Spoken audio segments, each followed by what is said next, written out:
Sound English academy, this is Ali sir.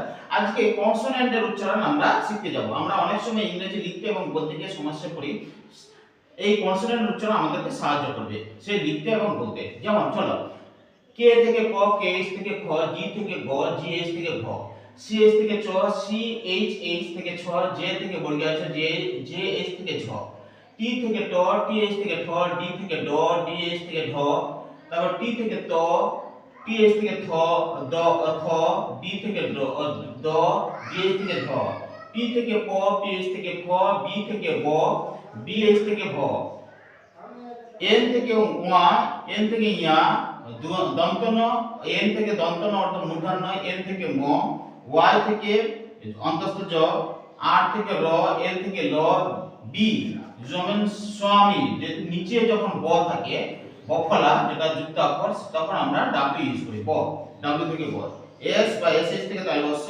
S S থেকে মূর্ধন্য, S থেকে দন্তস্থ, S থেকে হ, আর এস থেকে ডয়শূন্য, আর এস থেকে ডয়শূন্য, টি থেকে খণ্ডত্ব, এন থেকে নমস্কার বা চন্দ্রবিন্দু, এবং এবার যুক্ত অক্ষর দেখো, কে কর্মমাংস, কে এস এইচ, ওয়া ক, এন জি, তারপরে ইয়া বর্গীয় এন জে, ইয়া ক, জে এন মদাংশ, এস এইচ এন, আর তালস্য বফলা এস ডাব্লিউ।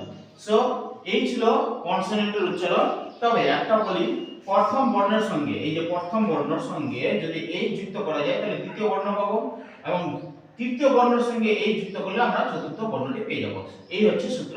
সো আজকে যদি ক্লাসটা ভালো লাগে অবশ্যই আমার channel sound English academy follow করো। Thank you all of you.